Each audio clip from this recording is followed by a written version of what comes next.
Yo, what is going on, everybody? It is Grip and Rip Sports Cards back here with another video for you guys today. And today we're going to be talking about why interest amongst collectors for sports cards is declining. There is no doubt about it. It is declining. So we're going to talk about it today. We're going to talk about why this is happening. We're going to talk about what led to this. We're going to talk about how to fix it.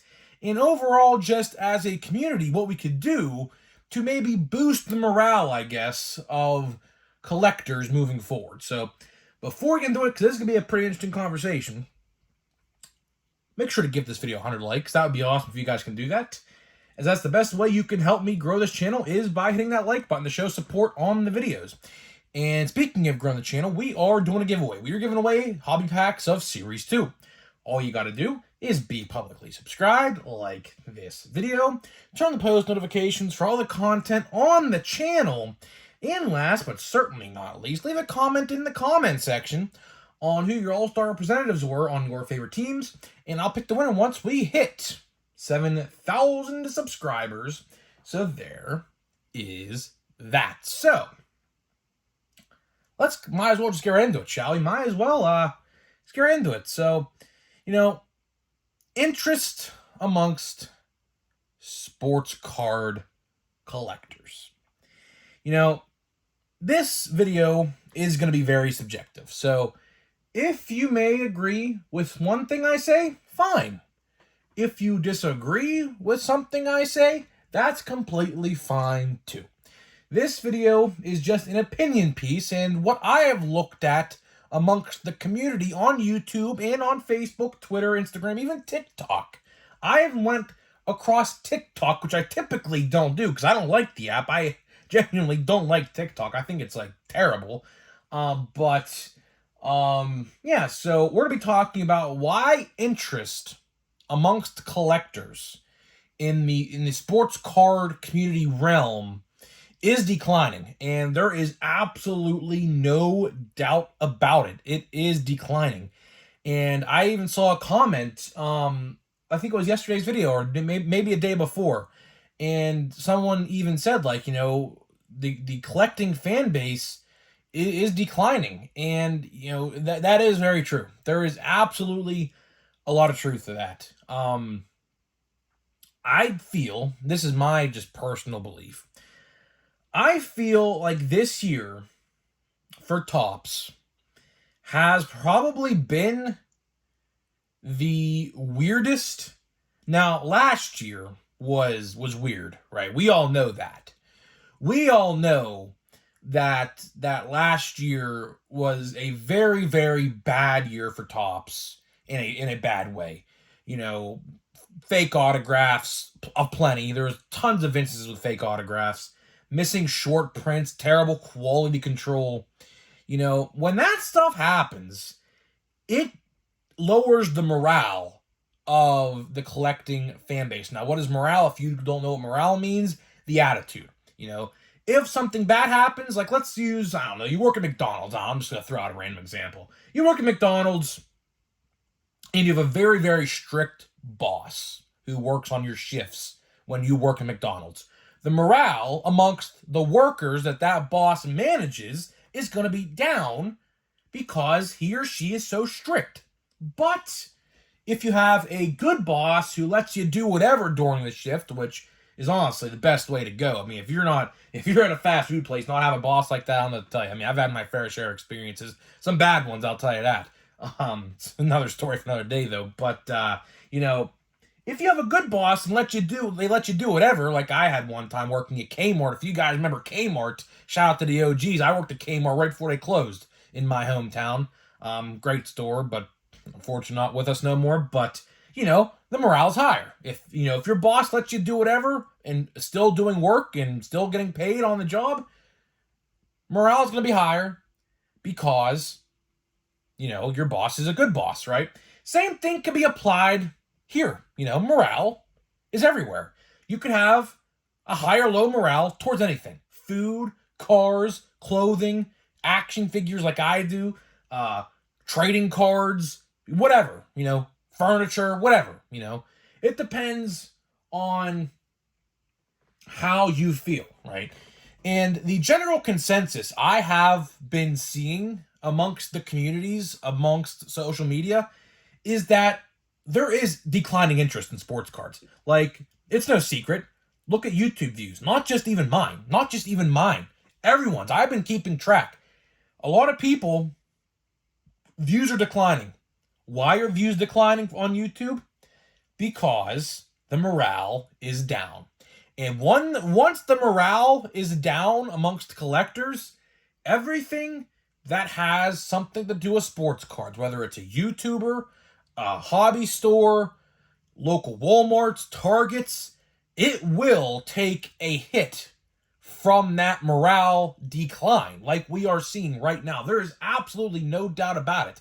There is a morale decline amongst sports cards.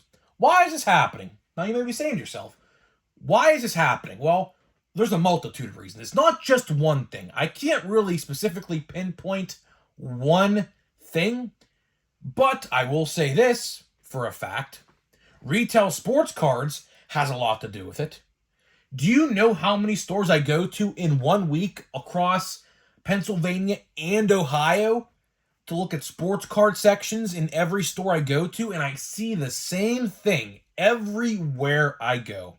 No matter what day of the week I go on, I can go 6 days after a restock or 2 days after a restock. The sports card sections are the exact same as the vendor left them. Why? There's a multitude of reasons. Retail sports cards in general are becoming trash. They are. No doubt about it. There's just not much you can get in retail sports cards. How I describe it, the higher you pay, the better stuff you're going to get. The lower you pay, the crap you're going to get, right? That's essentially how it goes, right? Now, sure, you can get something good every once in a while. Like I saw, for example, I believe the Gunnar Henderson 1/1 from Topps Chrome was just put out of a blaster box today from a Walmart. So there you go. I mean, it's definitely possible. It's not impossible, but it's like the odds are stacked against you pretty heavily, And, it sucks, man. This is not, like, I say this all the time, and I truly, genuinely mean it every time I say it. The same Topps that we see today is not the same Topps that I grew up with. Not at all. And I don't know who exactly to blame. Do I blame Fanatics? Do I blame Topps themselves? Because this crap all started with last year when they were acquired by Fanatics. So I personally do not find it a coincidence at all, in the slightest, about how bad Topps has gotten. And the morale amongst sports card collectors is down. Is absolutely down. My local card guy, my card store, he barely gets business no more. Why? Again, the morale amongst sports card collectors and the overall interest for sports cards is down. And believe me, Topps has a lot to do with this. And Panini. I'll throw Panini in there as well. We don't talk about Panini typically too much here, except for the recent ongoing lawsuit news and things like that. But overall, when it comes to basketball and football cards, I don't talk about them because it's, obviously, as you can see here, there is not one football card or basketball card on this screen that you're seeing right now, right? So, obviously, they have a lot to do with it as well. They do. There's no doubt about it. When they're suing each other and like one license wants to jump ship and one license wants to go here and another wants to go there, it gets messy, man. It does get messy. And I even predicted this about like 2 months ago when the news came out about Topps being sued. I said productivity amongst Topps and Panini is gonna decline next year when they go to court, because that is all that those two companies are going to care about. They're not going to care about pumping out cards during a big lawsuit like this, where an NFL and a WWE and a potential NBA license hangs in the balance. Do you think Panini's going to pump out cards like no tomorrow during that lawsuit? Probably not. They want all of their funding to go towards that lawsuit. Because if they lose that lawsuit, that is the end of Panini. The end of Panini as we know it would happen if they lose those licenses, which for now they haven't. But who's to say in 6-7 months from now that that's actually the case? Because it's a real possibility, a very real possibility, that Topps gets every major sporting license, even the UFC, because I know UFC is done by a Panini as well. The WWE and UFC just merged into one company last month, so if you thought that Topps was trying to get the WWE back, you don't think that they're going to get the UFC as well? And the NBA. The NBA, I mean, I don't watch NBA. I don't really care for basketball. I watch college basketball if I do watch any at all. You know, I can guarantee you the NBA's going to be like, well, I'm the odd man out here. Why am I still sticking with these bums? Let me go over to Topps. You know, see what I mean? So, like, there is a lot going on. And I truly believe all of this stuff, you know, combined into one is really why interest for sports cards amongst collectors is declining. It is. This is not good. You know, this is not good. You know, and we could even go on as far as to say the issues what we're seeing right now with Topps is another issue, because I do firmly believe it is. Of course, as you guys are well aware, the Bowman Chrome fiasco or scandal or whatever you want to call it, whatever you want to call it, you can call it. 95 duplicate one-of-ones in Bowman Chrome. You don't think that upsets collectors? It absolutely does. You may not see it, but guess what? Just imagine you pull a duplicate one-of-one, and then you find out on social media that's not a real one-of-one. How would that make you feel? How would that make you feel deep down inside if you got your favorite player in a one-of-one that someone else posted the exact same card on social media days later, and you're like, well, wait, that's my card. That guy literally just stole my picture, but I don't remember taking a picture like that in the background, so what is actually going on here? You see, now Topps, I will say, I'll give them credit, is trying to make the situation right with that. It's a $700,000 mistake, probably the biggest blunder in Topps history. Why would I say it's the biggest blunder? Because Topps financially took a big financial hit with $700,000 on the table. And I do find it funny, and someone pointed this out in the comment section like 2 or 3 days ago. Don't you guys find it funny that as soon as they announced that quote-unquote buyback program, I think they're calling it a buyback program, that they revealed the monster boxes for Topps Chrome, or I should say Bowman Chrome? Don't you guys find that particularly funny?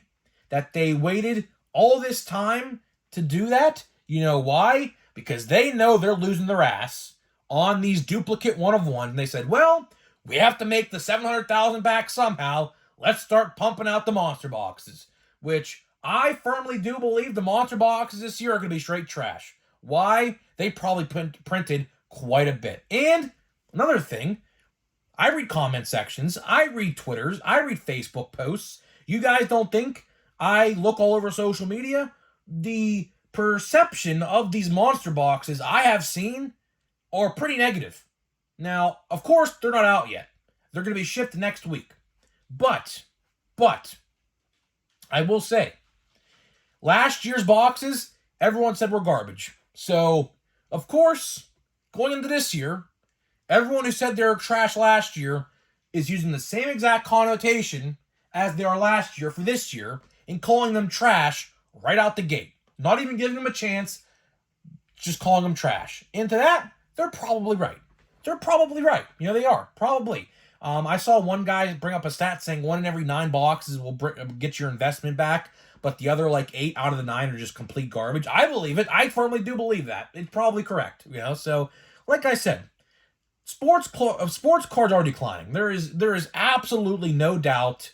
There is no debate on that.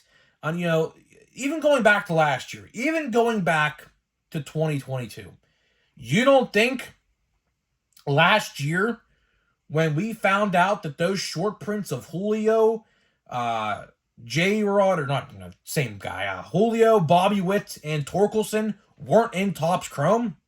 You don't think that made the collectors very upset? People bought cases of that product. Cases of that product. Only to find out, after they were done opening it, that they weren't actually in there.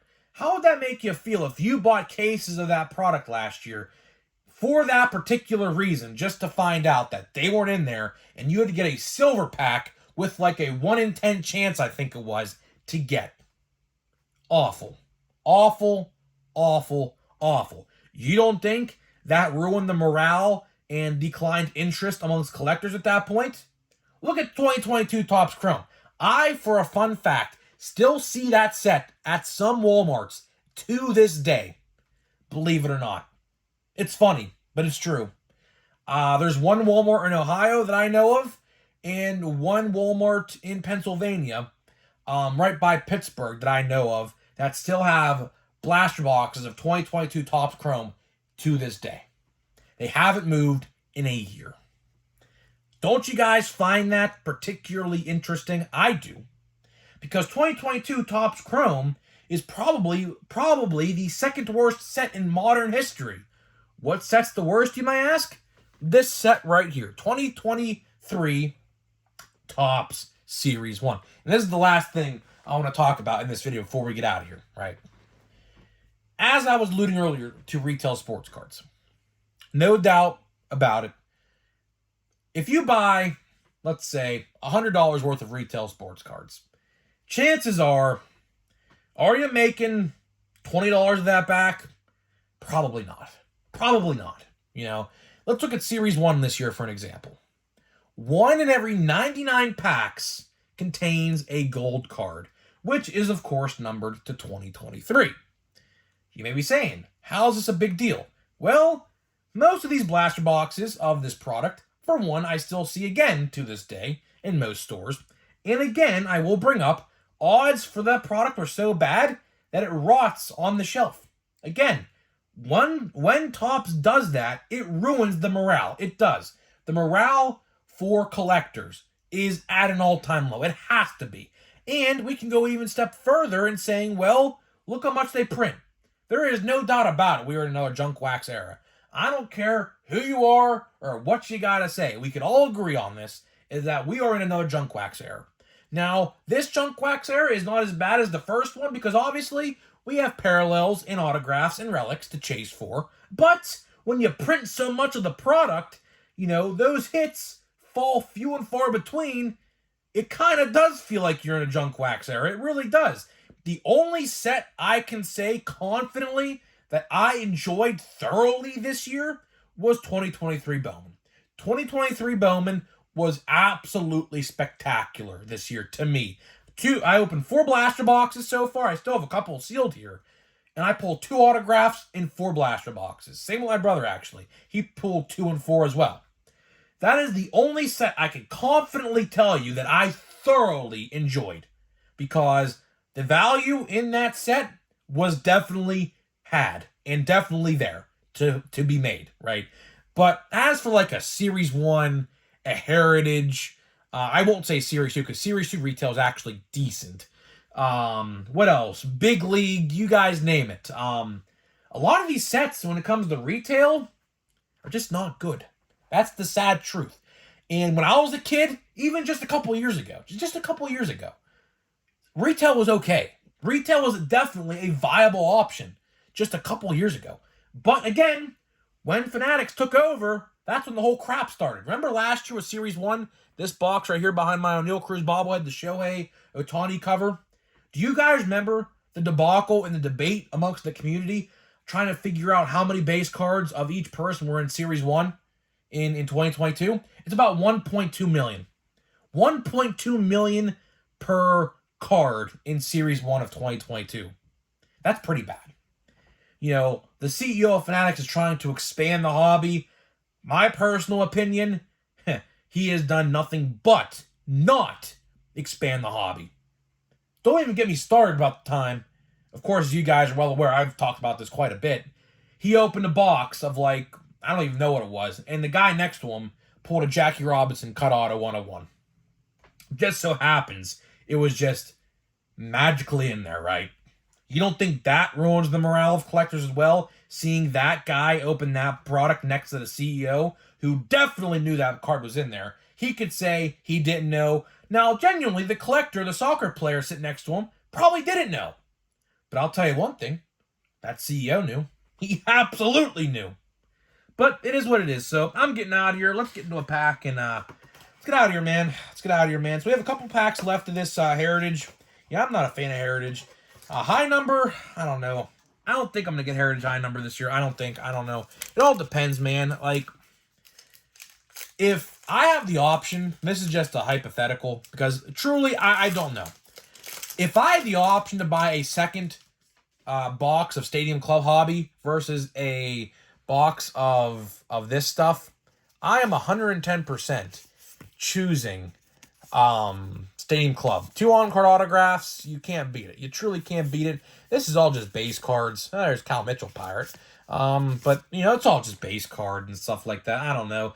Update comes out this Wednesday. Of course, we will cover that in pretty lengthy form, of course, as you guys know. There's a big update this year to update, no pun intended. We did cover that just a couple days ago, if you want to check that out as well. They decreased the pack size and card count per pack in update hobby boxes. So, yeah, you guys know my opinion on that. I think it's ridiculous. Same price. I don't know what they're doing there, but we'll talk about it again in a couple days when we do the watch before you buy. So, guys, with that being said, thank you guys so much for joining me on this video today, and I'll see you guys in the next video.